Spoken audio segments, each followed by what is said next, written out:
Muy buenas tardes, tengan todos y todas ustedes. Vamos a dar inicio, esperando se encuentren muy bien y estén en casa, por lo que les solicitamos cerrar sus micrófonos y sus videos, a excepción de los ponentes y moderadores, para obtener una mejor recepción.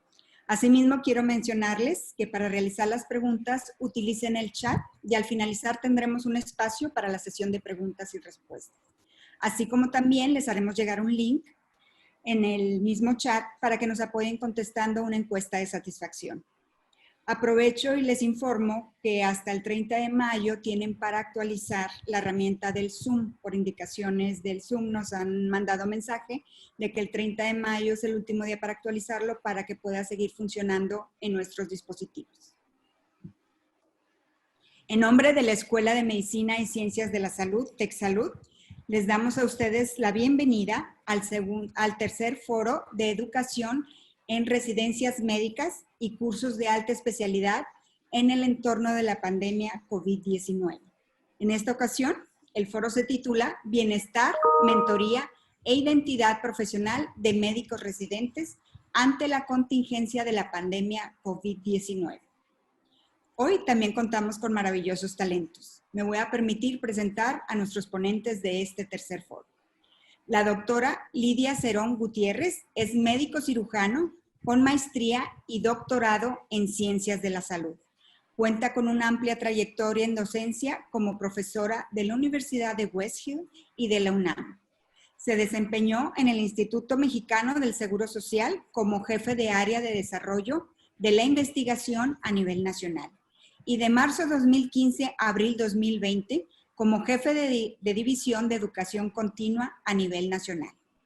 La doctora Lidia Estela Cerón Gutiérrez es actualmente la directora del Departamento de Ciencias Clínicas de la Escuela de Medicina y Ciencias de la Salud, región Ciudad de México.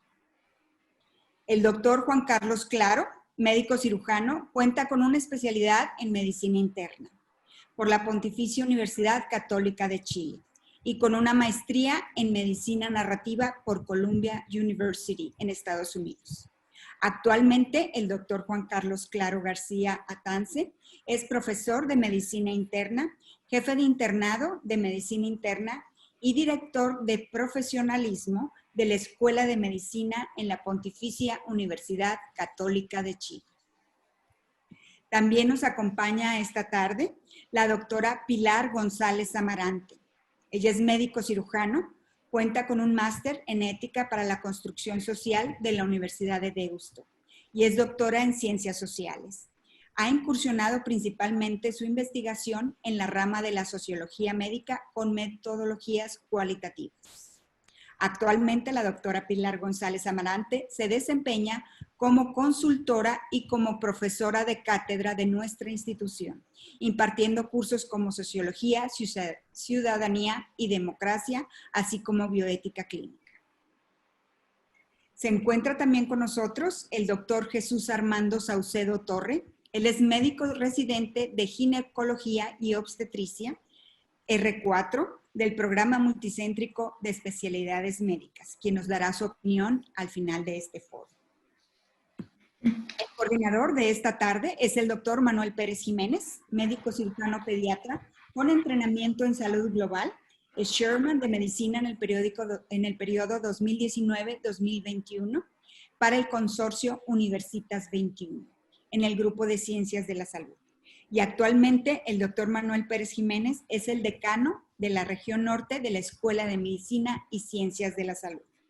Enseguida le cedo la palabra al doctor Manuel Pérez Jiménez. Adelante, doctor. Muchas gracias y muy buenas tardes a todos. Gracias por acompañarnos en este foro que ya es una tradición. Estamos haciendo una tradición para tratar de analizar temas de mucho interés en los clínicos, particularmente en nuestros residentes, médicos clínicos, alumnos de alta especialidad, diferentes subespecialidades. Y hoy precisamente tocamos un tema que desde que el equipo de posgrado analizó la programación de estos foros, considerábamos esencial en el abordaje de la temática.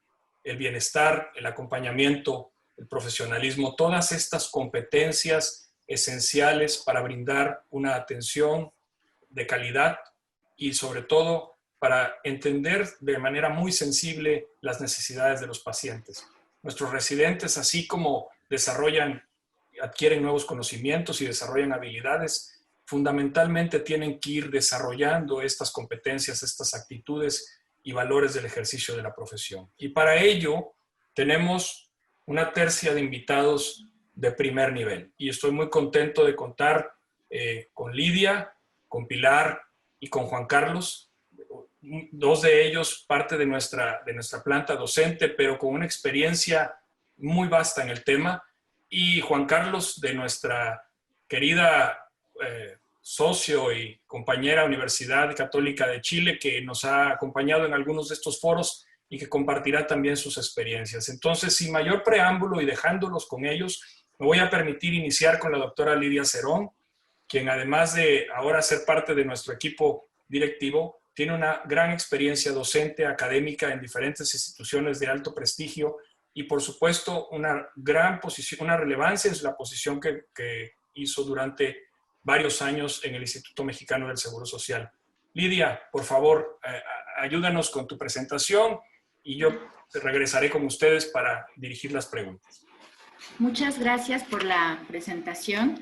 Gracias, doctor. Me siento muy privilegiada y honrada. Espero les parezca interesante lo que preparé para ustedes. Voy a compartirles mi presentación. Bueno, pues el tema, cuando la doctora Marian, el doctor Manuel me hicieron favor de invitarme, me parece fascinante y crucial porque es uno de los grandes retos que tenemos, no solo ahorita, pero ahorita en esta crisis humanitaria se hace más evidente el problema. La que sigue, por favor. Pues miren, a lo largo de la historia hemos sido vulnerables ante diferentes escenarios parecidos al que estamos viviendo en este momento. No es la primera vez que la humanidad se enfrenta a una situación en la que implica una crisis humanitaria por una contingencia sanitaria. A lo largo de toda la historia, los sistemas de atención médica han sido sobrepasados y los profesionales de la salud, inclusive los que se encuentran en formación, se han visto en la necesidad de participar en la atención médica. Hay un artículo publicado, ustedes ven aquí la referencia al final de la presentación, en donde se habla, pues después del 2009, después de la epidemia de la influenza, vinieron una serie de publicaciones para reflexionar cómo se comportó la educación médica y los sistemas de atención de salud y educación con relación a esta crisis. Ellos aseveran que pues todos los profesionales de la salud, independientemente de las especialidades que tengan, se ven forzados a participar en la atención por la gran necesidad de ella que hay.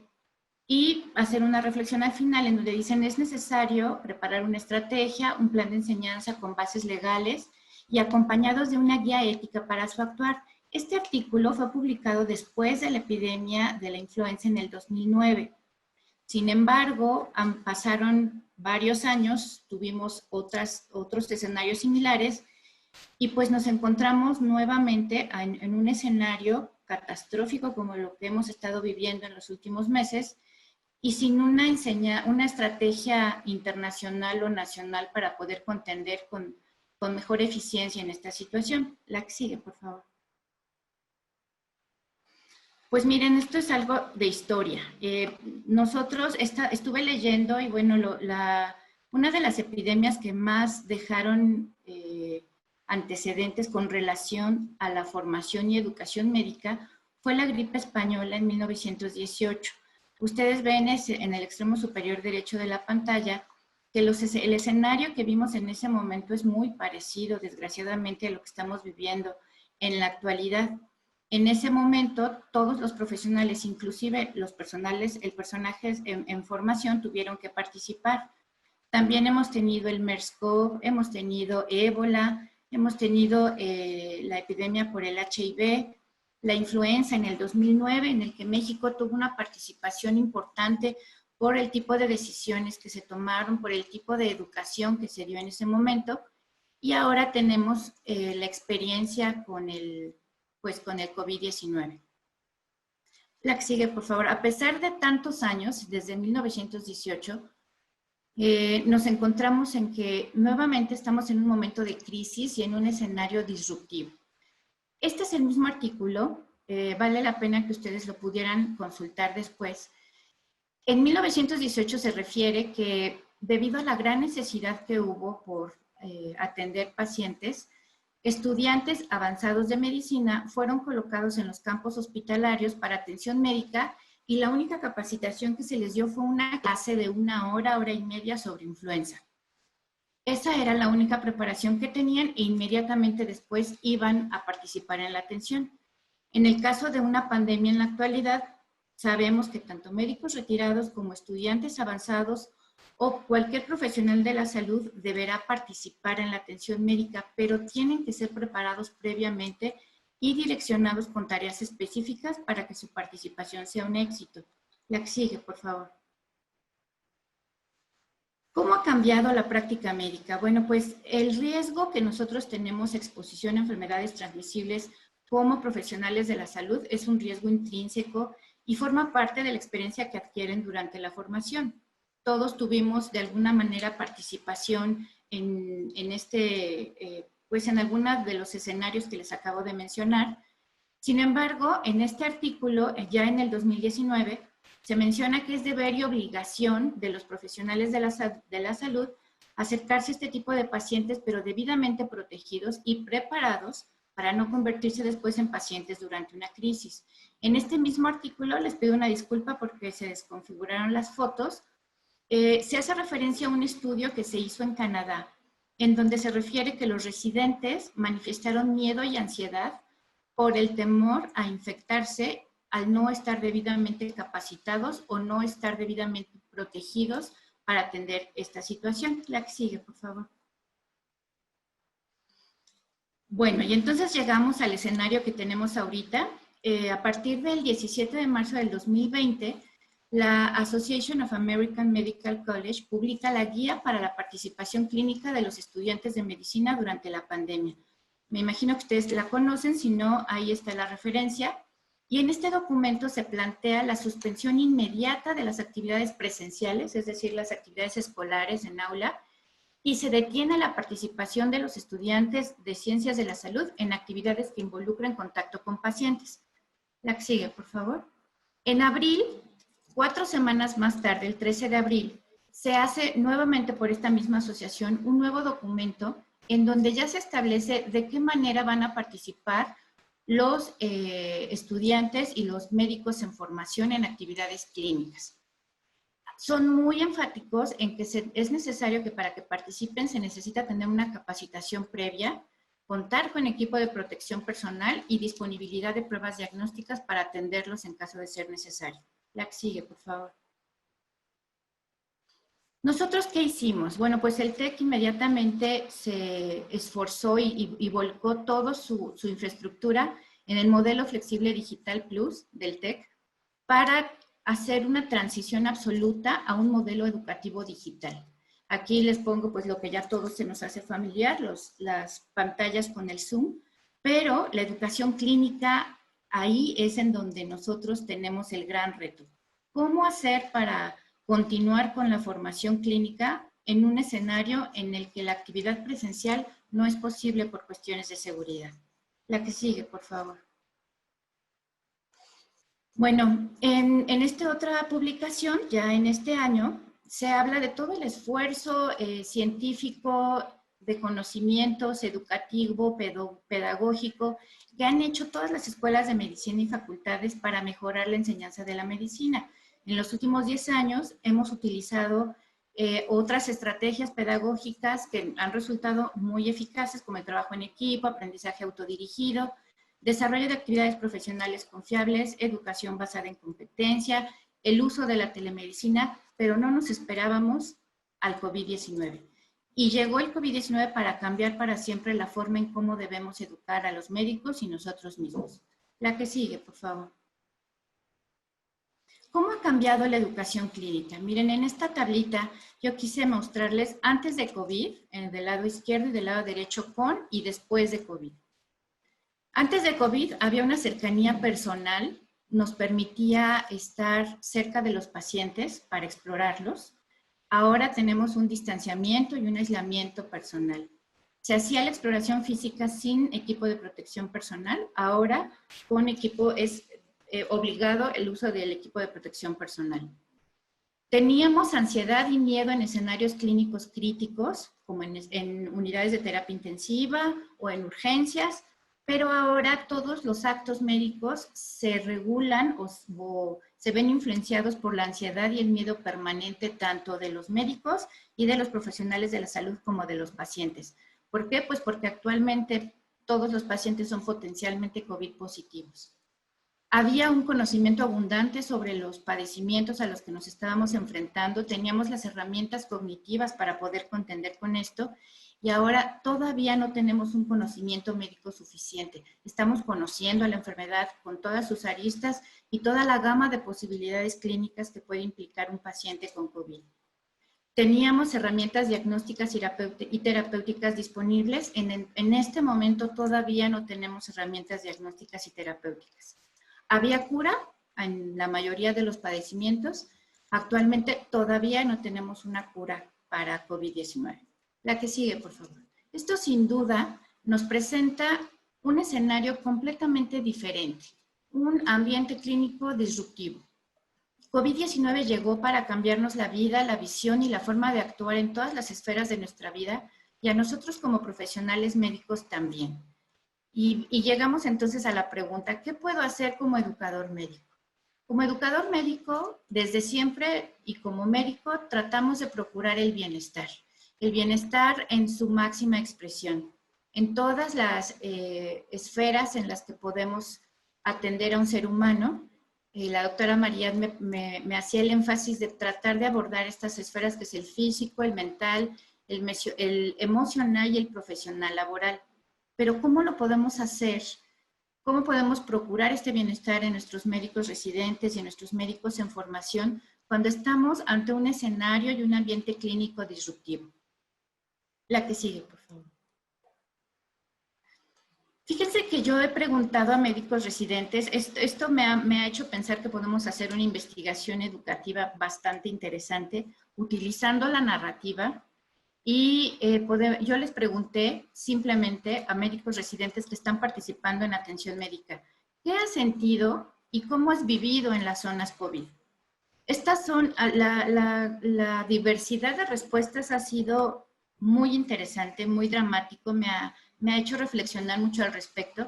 Y estas son algunas, por ejemplo, es un mundo aparte que nadie imagina, he sentido la solidaridad, he vivido la empatía, he sentido la lucha por sobrevivir, he tenido ganas de ayudar, me he sentido solo, he tenido miedo, he sentido compasión. Hay más respuestas, pero fíjense que ninguno de los residentes que me ha contestado, que han sido ya varios y de todo el país, ninguno me ha dicho, es muy interesante. Ha sido una de las experiencias más interesantes científicamente hablando. Todos me han hablado de esta parte humana del sufrimiento y eso me hace pensar todavía que tenemos más posibilidades de ayudar a nuestros médicos residentes. La que sigue, por favor. Todos sabemos que México se ha destacado por la excelencia en educación médica en los últimos años, en los últimos 100 años por lo menos. Ha formado líderes y expertos con prestigio a nivel internacional. La clínica que hacemos en México es de primer nivel y no se compara o se puede comparar con muy pocos lugares en el país. A lo que voy es que los esfuerzos de todas nuestras instituciones, no solo en México, pero aquí en México, se ha desarrollado el desarrollo cognitivo de nuestros residentes. Todos son extraordinarios clínicos, pero hay que pensar en el desarrollo de otras competencias.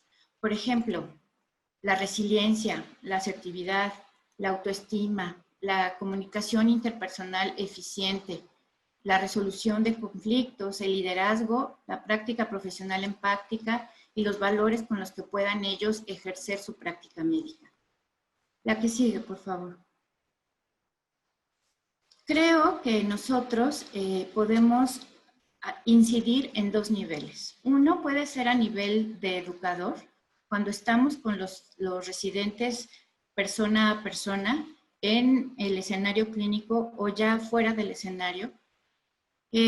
A nivel personal, ¿qué puedo hacer yo? Bueno, pues creo que una de las principales estrategias y que tenemos que fortalecer en nuestros profesores es el role model. Tenemos que enseñar el deber ser y cómo debemos actuar en un momento como el que estamos viviendo. Nadie discute la capacidad médica o el razonamiento clínico que puedan tener nuestros residentes y nuestro personal en formación, pero sí es necesario que ellos identifiquen el role model que puedan estar siguiendo. Es necesario brindar acompañamiento, mentoring. Es fundamental que nosotros no solo los veamos como trabajadores, un trabajador más, sino es alguien que se está gestando, que se está formando y necesitamos blindar todas las esferas que hace un momento les comenté para que ellos puedan tener un mejor desempeño y puedan sobrevivir con éxito a un escenario como el que estamos viviendo. Es necesario generar ambientes académicos saludables. Está descrito, hay toda una línea de investigación en cómo algunas estrategias pueden modificar los ambientes académicos. Sabemos que el maltrato, que el bullying, que el desgaste emocional en el que viven los residentes es todavía más crítico en situaciones como las que estamos viviendo. Pero nosotros, como profesores, podemos incidir con cosas muy sencillas. Hay un artículo muy interesante que me gusta mucho, se los voy a mandar la referencia, en el que se hace un estudio en Inglaterra, en un hospital de segundo nivel, para que ustedes imaginen el escenario, y entonces inciden con los profesores en estrategias para mejorar el ambiente académico. Estrategias tan elementales como el saludo, buenos días Lidia, buenos días Manuel, preguntar cómo están ellos y cómo están sus familias, y con eso cambia por completo la sensación de cuando llegan al servicio. Hay que supervisar el estado físico y mental y más en este momento. Es necesario vigilar que estén bien físicamente y que mentalmente cuenten con todas las herramientas para poder sobrellevar la muerte y la ansiedad que viven los pacientes en estos escenarios. Hay que acercarlos al arte y la cultura. Esta es una de las líneas que tiene el TEC, que ahorita estamos trabajando y gestando. Se ha demostrado también que si acercamos al arte y a la cultura a los estudiantes, vamos a mejorar la percepción de bienestar y de salud mental. Es necesario buscar la educación basada en valores y buscar los conocimientos en bioética. Y si ustedes se dan cuenta, todo esto está en las manos de nosotros. Está en nosotros como profesores, como mentores. La clave está en que nosotros cambiemos nuestra actitud. El role model es fundamental. La que sigue, por favor. Pero también tenemos que pensar en qué estrategias podemos implementar o impulsar para las instituciones formadoras, tanto educativas como de salud. A nivel institucional, tenemos que fortalecer la educación en línea, las TICs y la telemedicina, pero no de los estudiantes, sino de los profesores. Nuestros profesores, tenemos ahorita varias generaciones, unos que son...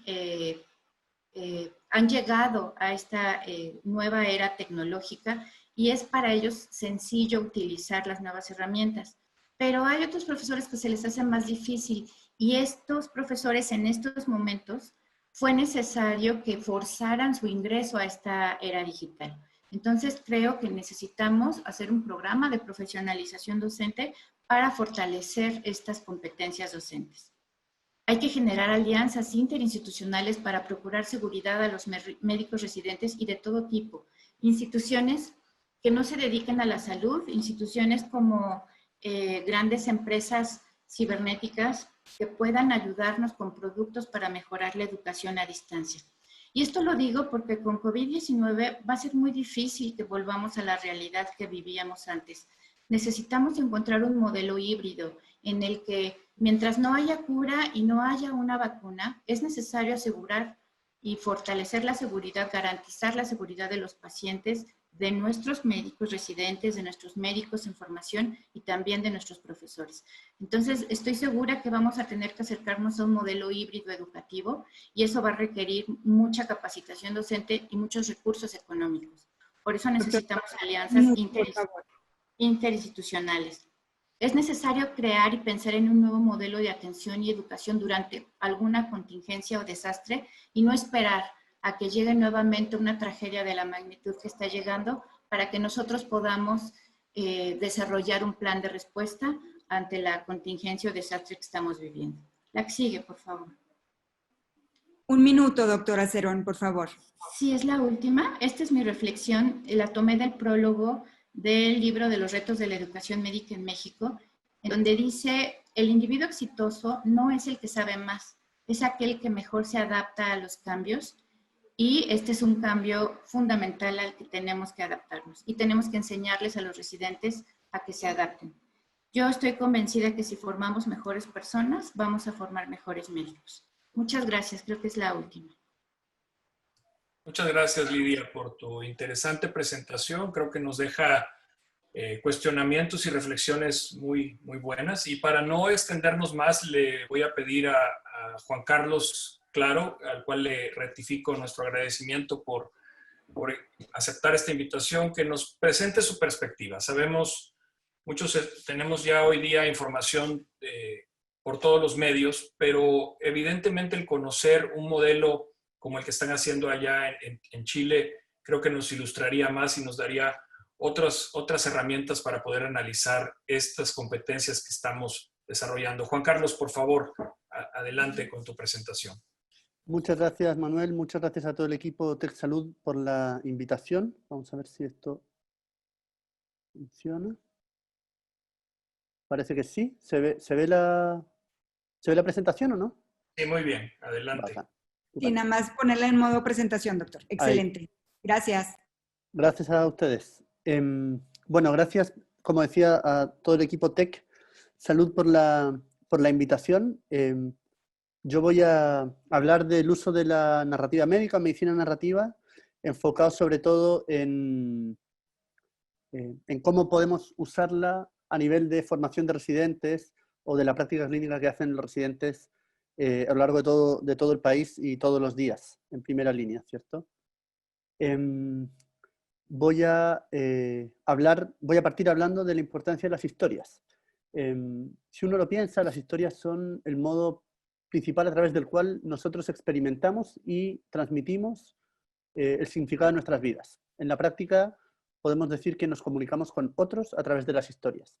Y en ese sentido, aterrizándolo al área médica, conocer o escuchar la historia de un otro nos permite ser empáticos y compasivos con él, ella. El sociólogo canadiense Arthur Frank ha escrito mucha bibliografía al respecto. Yo animo a los que nos están viendo y escuchando que le echen un vistazo, sobre todo a su libro The Wounded Storyteller, donde habla muy importantemente de la importancia de las historias. De esta manera, podríamos decir que el punto de encuentro entre yo y un otro, en este caso el otro podría ser, ¿cierto?, el paciente o el familiar que nos pide ayuda, el punto de encuentro son las historias. Nosotros escuchamos, hemos sido educados y entrenados para escuchar las historias de los pacientes. Y en ese sentido, la enfermedad obliga al paciente y a su familia a confeccionar una nueva historia. La enfermedad supone una interrupción de la historia que nosotros hemos ido creando a lo largo del tiempo y el médico se convierte en la única persona conocida por el enfermo en un país extraño. La fotógrafa y filósofa Susan Sontag habla en su libro de La enfermedad como metáfora que todos tenemos dos pasaportes, uno para el reino de la enfermedad y otro para el reino de los sanos, y que inevitablemente en algún minuto de nuestra vida vamos a tener que entrar a ese reino de la enfermedad. Y nosotros como personal de salud vamos a ser los guías de los pacientes y de sus familias en esa nueva historia, en ese nuevo reino. Pero sin embargo está súper estudiado y demostrado que los pacientes sienten que no son escuchados por el personal de salud. En la práctica hay poco tiempo, hay mucha presión asistencial, se han convertido en un examen alterado, un órgano enfermo, Una enfermedad es el paciente cirrótico, el diabético, el que tiene anemia, el que tiene diabetes. Han perdido su identidad de personas y en ese sentido se sienten solos frente a la incertidumbre de la experiencia de enfermedad que traen. Se preguntan por qué no me tratan como una persona. Hay una médico española, Mónica Lalanda, muy activa en redes sociales, que tiene esta historieta en que vemos un médico que está recibiendo a una paciente embarazada y no dudamos que técnicamente la médico es competente, además está con todo el registro médico electrónico, pero si uno se fija en las viñetas, no mira a la paciente hasta la última viñeta, en que le pregunta, bueno, ¿qué te pasa? Cuando se ha pasado toda la atención médica en 10 otras cosas. Es fácil, por tanto, que el paciente sienta que no es escuchado. Y a nosotros, como decíamos antes, en nuestra educación médica nos han enseñado a escuchar lo que entra dentro del modelo de historia clínica. Nos importa saber las características del dolor de cabeza o del dolor de pecho, dónde se inicia, a dónde se irradia, si le ha pasado antes, con qué se le alivia, qué antecedentes tiene. Y lo que no entra dentro de ese modelo, que es un poco rígido y fijo, es anecdótico y pasa a segundo plano, se tacha de la historia. Y vemos que se produce una tensión entre un enfoque biomédico naturalista y un enfoque fenomenológico que podríamos resumir en dos preguntas. El enfoque que se centra en responder el que tiene el paciente y el enfoque que se centra en responder qué le pasa al paciente. Y nosotros nos hemos educado y formado históricamente en responder la primera pregunta, saber qué es lo que tiene el paciente. Y un buen alumno es saber que sabe que el paciente por estos síntomas tiene anemia. Y esto es lo que vamos a hacer. Nos hemos olvidado un poco de responder la pregunta de qué le pasa. Y ahí entra la medicina narrativa. Como la define la doctora Sharon, jefa del Departamento de Medicina Narrativa, Humanidades y Ética de la Universidad de Columbia, la medicina narrativa es aquella que se practica con competencia narrativa, es decir, la capacidad de reconocer, absorber, interpretar y ser movido a la acción por la historia de enfermedad narrada por el otro, que es lo que vamos a llamar illness. Y aquí quiero hacer subrayar un punto que me parece importante. Illness y disease se pueden traducir de la misma manera en castellano, como enfermedad, pero tienen una diferencia importante que vamos a ver en la siguiente diapositiva y que marca un poco el cambio de paradigma que propone el uso de narrativa médica en la práctica clínica. Básicamente la medicina narrativa, para cerrar esto, busca mejorar el cuidado de la salud reconociendo a la persona que busca ayuda con sus problemas de salud y la importancia de la historia o las historias que cuenta él y su entorno, su familia. Volviendo a la diapositiva y a la diferencia entre illness y disease, podríamos decir que disease corresponde a la normalidad de la función o estructura de algún órgano. Disease es algo que un órgano tiene, ¿cierto? Mientras que illness podríamos decir que es algo que la persona tiene. Se refiere a la experiencia de enfermedad, síntomas, el sufrimiento que tiene esta persona y su entorno, y también el significado que esa persona le da a esa experiencia. El mismo dolor, el mismo ahogo puede ser vivido y experimentado, puede tener distintos significados para distintas personas. Y eso tenemos que honrarlo. Y para honrarlo incorporamos escuchar de manera distinta la historia de ese paciente. ¿Qué le pasa a la persona que se enferma? Bueno, como decíamos antes, se produce un quiebre entre el yo sano, la historia antigua, y el yo enfermo, que es esta historia nueva en que nosotros vamos a hacer de guías en este reino de la enfermedad, y de alguna manera pierde su voz y su autonomía. ¿Y cómo recuperarla? Bueno, históricamente muchos pacientes han escrito lo que se llaman narrativas de enfermedad, en inglés illness narratives, que son estas historias nuevas que escribe este otro en el reino de la enfermedad y que nos ayudan a encontrar contexto, significado, perspectiva, nos ayudan a empatizar con el otro, como decía Arthur Frank. Podemos entender bien qué le pasa. Múltiples ejemplos, no me voy a detener mucho en ellos, pero hay ejemplos tanto de no ficción como ficción, las obras de Oliver Sacks, Anatole Breillat, Lucy Greeley, Anne Fadiman. Yo sé que hay residentes viéndonos, así que quiero subrayar muy potentemente sobre todo los libros escritos por Oliver Sacks y Anatole Breillat. Y como libro de ficción, yo creo que la narrativa de enfermedad más famosa de la historia, que es La muerte de Iván Ilich, escrita por Leo Tolstoy, donde lo que más nos importa no es que muere o no Iván Ilich, eso ya está en la portada del libro, pero es un relato sobrecogedor de la narrativa de enfermedad de un personaje y cómo esta enfermedad afecta a su propia experiencia, a su propio cuestionamiento vital y a la relación con las personas que lo rodean. Es un libro muy corto y que yo recomiendo fehacientemente a todos los residentes y docentes que lo lean. ¿Cómo se practica la medición narrativa? Suena súper interesante esto de escuchemos las historias del otro.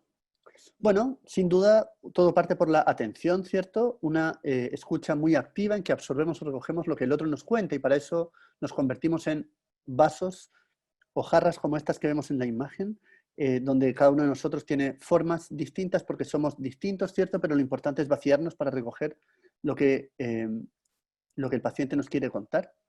Después viene la representación, en que viene un acto de escritura reflexiva, donde, como decíamos antes, tenemos que incorporar no solo lo descriptivo, que es lo que nos han enseñado históricamente, sino también la parte reflectiva, donde entran en juego los sentimientos y emociones de cada uno. ¿Por qué pasa esto? Entonces, ¿ahora qué hago? ¿Cómo ayudo a este paciente? Y no solo quedarnos con la semiología de su dolor al pecho, por ejemplo. Y una vez que hemos hecho esta escucha activa y esta escritura reflexiva, sin duda tenemos que volver al paciente y eso es lo que llamamos afiliación, donde se produce un contacto y este plan que se ha co-construido entre la historia que nos cuenta el paciente y lo que nosotros ponemos, digamos, a esta mezcla con nuestra atención y escritura reflexiva, ¿cierto? Herramientas concretas dentro de estos 3 pasos, bueno, la escucha activa, que sería como una lectura activa de la historia, ¿cierto? En que nos fijamos en cómo se cuenta la historia, qué es lo que se cuenta, qué es lo que no se cuenta, quién cuenta la historia, cuál es la intención oculta o no oculta que hay detrás de la historia, ¿cierto? Incorporar las agendas de las personas.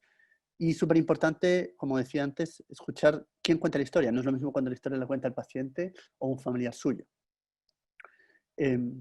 La humildad narrativa, una definición caracterizada por la doctora Sayantani Dasgupta de Columbia y el doctor filósofo Craig Irvine, que es el director de la maestría en narrativa en Columbia. La humildad narrativa asume que escuchar al otro es un acto de profunda humanidad. Requiere silencio y la humildad de reconocer que el paciente es el que mejor sabe su historia. Es su propio profesor frente a nosotros. Y eso lleva a reconocer nuestro rol como co-constructores de la historia, reconocer nuestros prejuicios y lo que nosotros traemos a la mesa en este relato co-construido con los pacientes. Y tener este sentido de humildad frente a aquello que no conocemos, pero de quien somos responsables, que es ese otro que nos viene a pedir ayuda. Muy corto, ¿qué usos tiene? Por favor. Muchas gracias. ¿Qué usos tiene? Bueno, evidentemente en mejorar la formación propia, mejorar el profesionalismo y mejorar, no la autoestima, pero está demostrado que el uso de narrativa clínica disminuye el burnout en residentes y en ese sentido quiero subrayar algo que hemos empezado a hacer muy tímidamente en la Universidad Católica, que son estas prácticas reflexivas donde nosotros nos juntamos varios residentes con algún tutor para hablar de pacientes de una manera un tanto distinta, ¿cierto? Lo que se podría llamar narrative rounds, en Colombia lo hacen mensualmente, ¿cierto? Y en la relación interprofesional en educación médica se puede transmitir ese enfoque a los estudiantes y compartir experiencias y fortalecer un sentido de comunidad. Te entiendo, he estado ahí, sé cómo te sientes, y disminuye sin duda el burnout de los residentes. En resumen, la medicina narrativa es necesaria hoy día. Es importante diferenciar el concepto de illness versus el de disease. Este círculo virtuoso de atención, representación y afiliación. Las herramientas de lectura detallada y escritura reflexiva, el concepto de humildad narrativa y, por favor, la práctica reflexiva, parallel charts, narrative rounds, escribir, escribir, escribir, aunque sea muy corto. Nadie tiene que ser Leo Tolstoy o Miguel de Cervantes. Y así como la doctora Lidia hizo una cita, yo voy a terminar con otra de este libro del El emperador de todas las enfermedades, una biografía del cáncer. La medicina empieza con contar historias. Los pacientes nos cuentan historias para describir su dolencia, los doctores cuentan historias para entenderla. Muchas gracias. Juan Carlos, extremadamente interesante tu posición, tu perspectiva y un resumen muy claro de lo que es la medicina narrativa que nos ayuda a todos a entenderla un poco mejor y a entender su fundamento de valor dentro de este contexto formativo y de práctica clínica. Entonces, muchas gracias por esta participación. Estoy seguro que habrá preguntas muy interesantes al respecto. Gracias a ti, Manuel. Ahora le pediré a la doctora Pilar, que sé que nos va a dar una perspectiva distinta y esto pues es muy rico porque nos permite diferentes alternativas y herramientas para abordar un tema tan sensible como lo es el objetivo de este foro de hoy. Doctora Pilar, nos ayuda por favor con su presentación. Muchísimas gracias. Claro que sí, un reto participar después del doctor Claro y de la doctora Cerón, pero con la ventaja de que el doctor Claro de perdido ya nos dio una pequeña píldora para el trago amargo de algunas cuestiones que vamos a compartir ahora. Un momento. ¿Ya ven mi pantalla? Aún no. No. Un momento.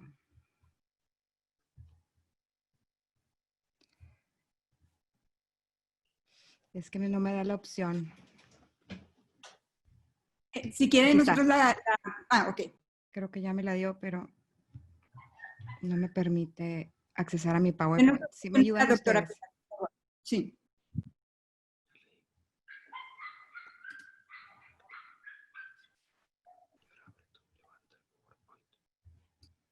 A ver.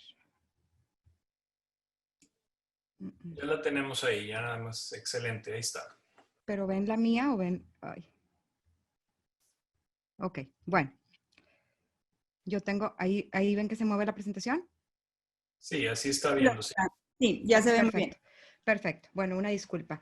Bueno, mi puerta de entrada es predominantemente el término de identidad profesional como concepto, pero verán que de alguna manera esto está profundamente relacionado con los otros temas que se han concatenado en la sesión de hoy y cómo esto también va a incidir sobre algunos otros temas que van a mayor profundidad.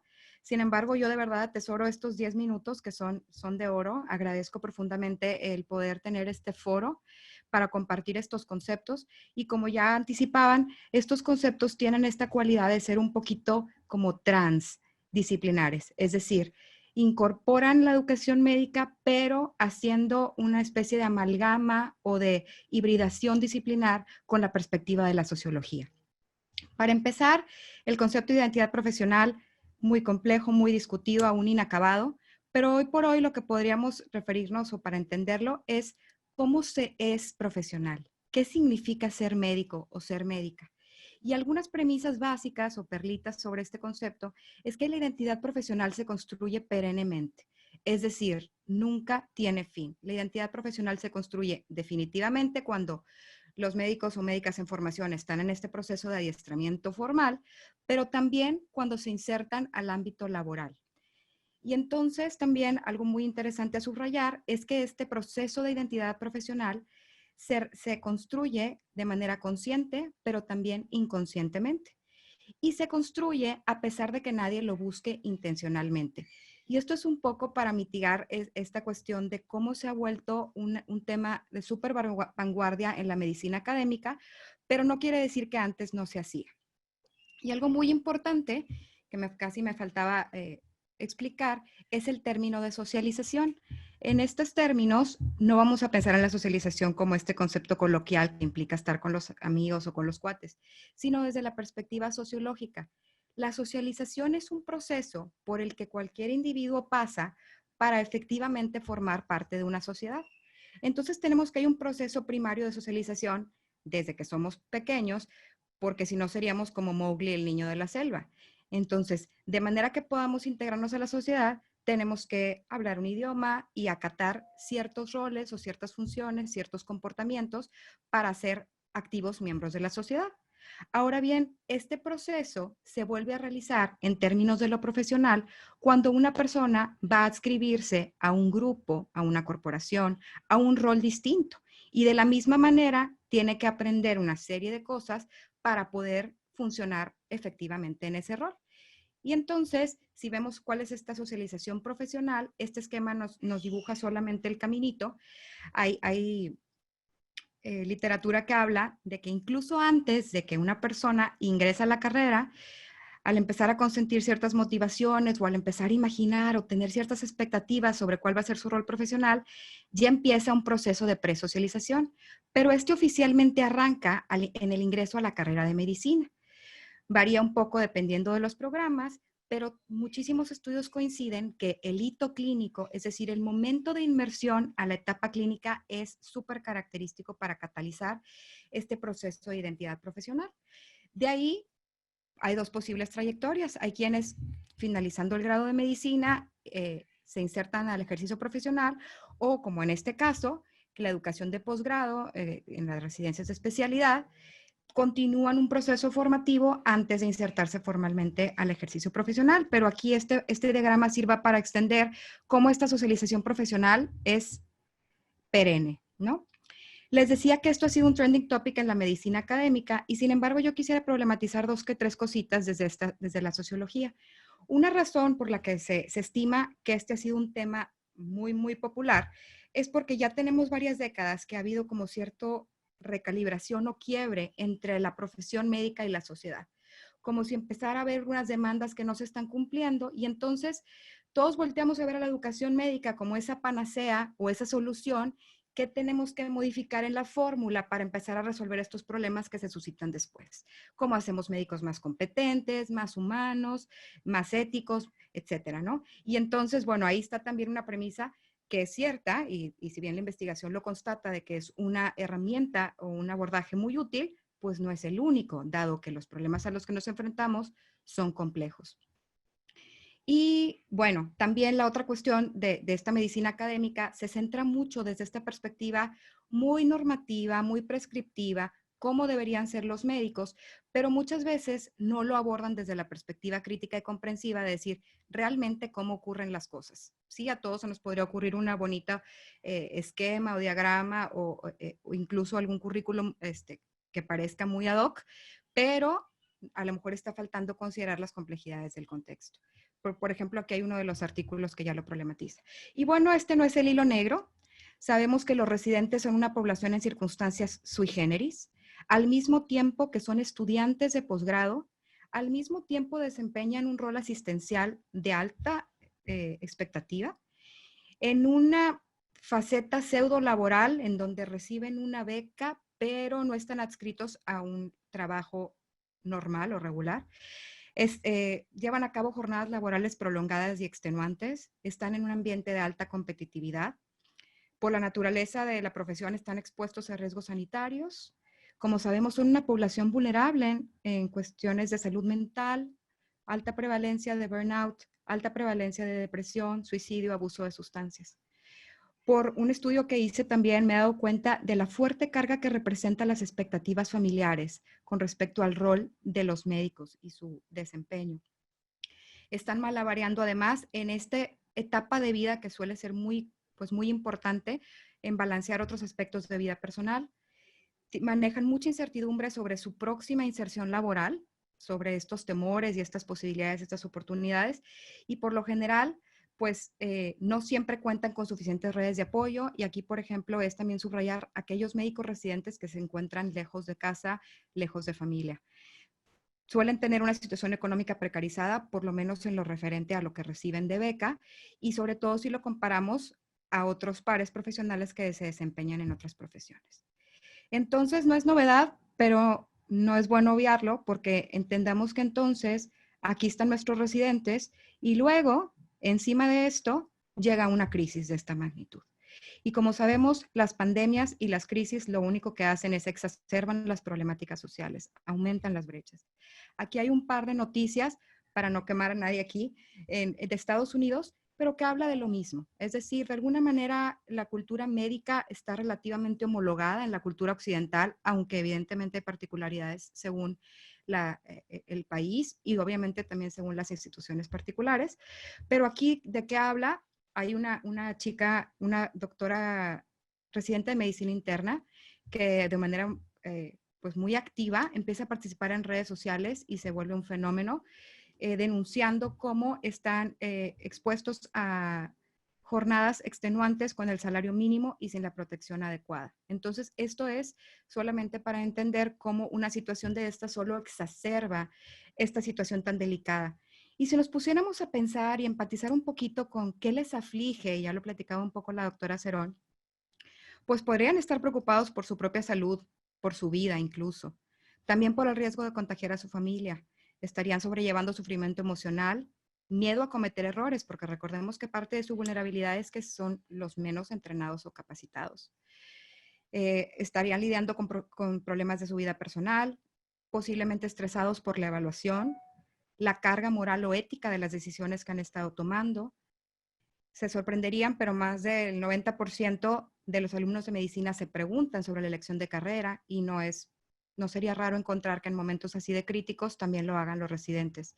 Se preguntan sobre cómo esta contingencia cambió sus planes académicos, se cancelaron sus rotaciones, se cerraron o abrieron oportunidades. Pero entonces, sabemos que la identidad profesional se construye junto en esa complejidad.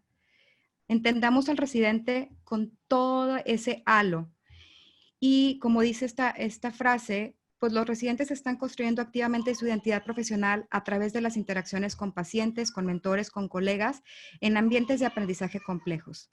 Y aquí, ¿a qué nos referimos con un ambiente complejo? Que lo importante no es solamente qué les enseñamos o qué les pretendemos enseñar, sino poner la mirada sobre qué es lo que realmente aprenden.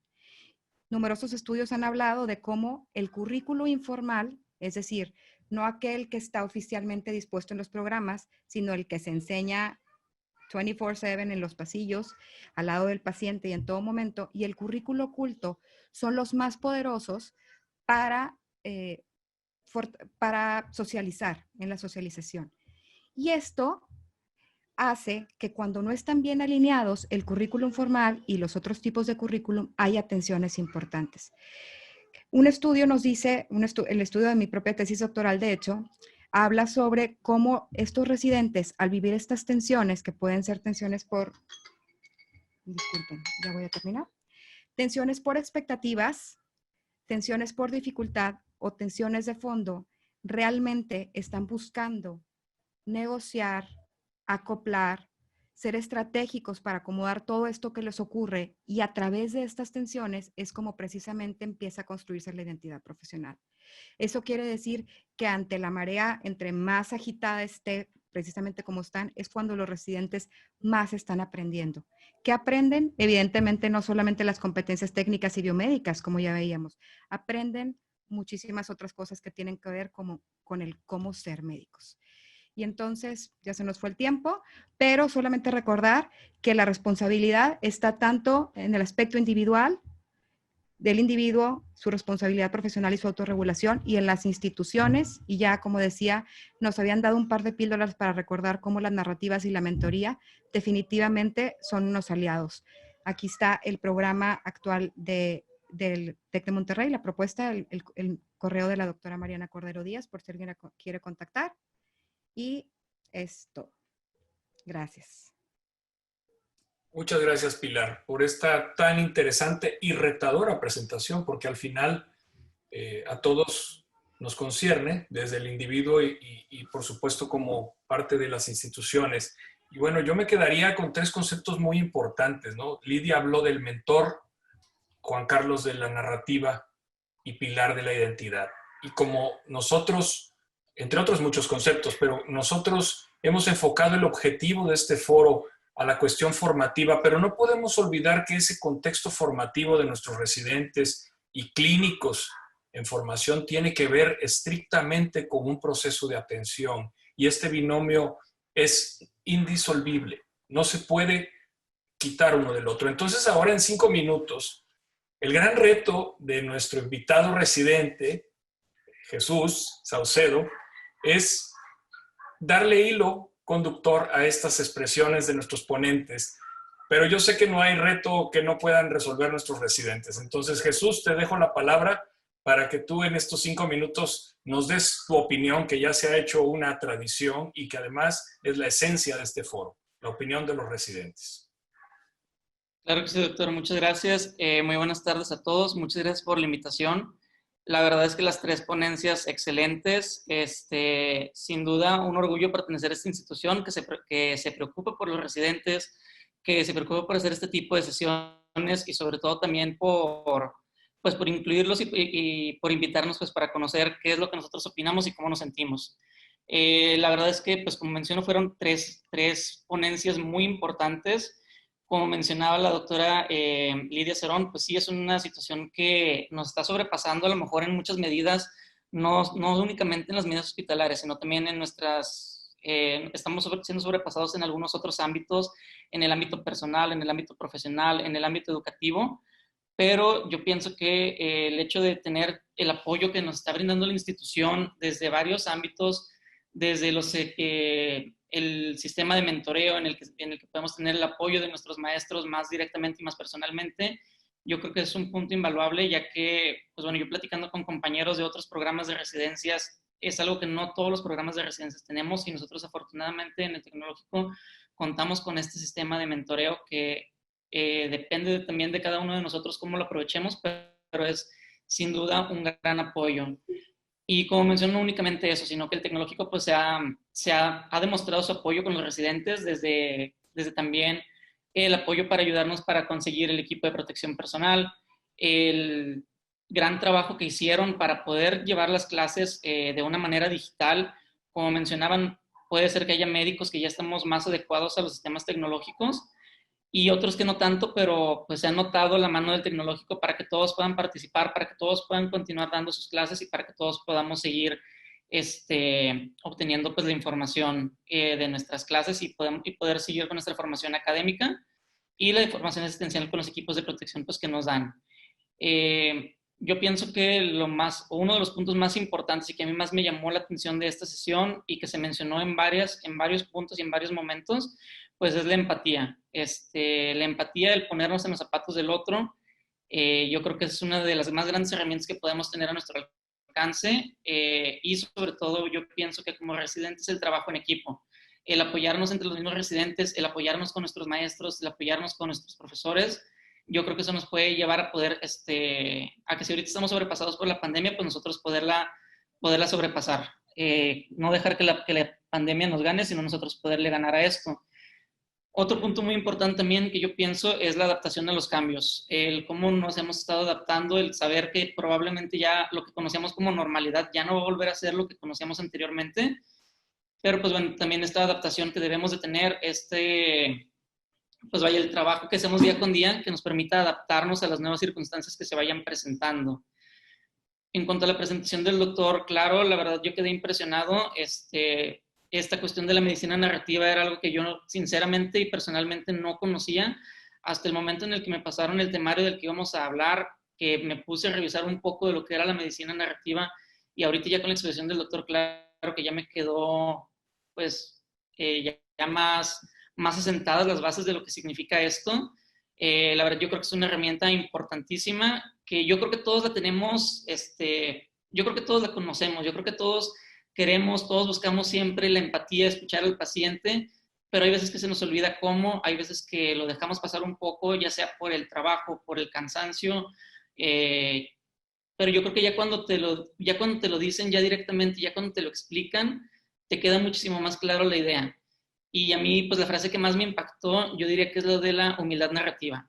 Fue mi parte favorita de la presentación del doctor Claro, muy importante.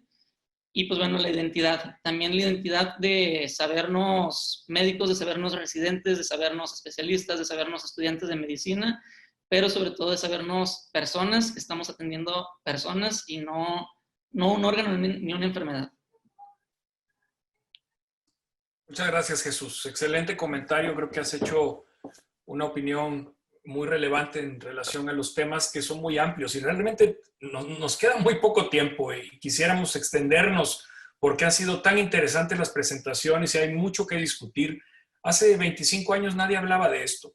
Era una situación completamente no prioritaria y ni siquiera se asomaba a la formación de los profesionales el que tuviéramos estas competencias transversales, que rescatáramos la esencia humanista de la formación de los médicos. Y hoy día y de los profesionales de la salud en general, ¿verdad? Pero hoy día creo que no hay institución que pueda presumir de una relevancia en su formación que no los tenga como elementos prioritarios de la formación médica. Entonces, hay un sinnúmero de preguntas asociadas a esto, pero creo que dentro de sus presentaciones ustedes han dado respuesta. Nosotros trataremos en aras del tiempo de contestar algunas cuestiones muy particulares. Solo me queda agradecerles infinitamente otra vez a Pilar, a Lidia y a Juan Carlos sus maravillosas presentaciones. Sé que nos quedamos con mucha ansiedad por seguir hablando de los temas, pero desafortunadamente el tiempo se nos ha terminado. Y agradecerles a los tres. Muchas gracias a nombre de todo el equipo de posgrados clínicos de estos programas multicéntricos del Tecnológico de Monterrey y la Secretaría de Salud de Nuevo León.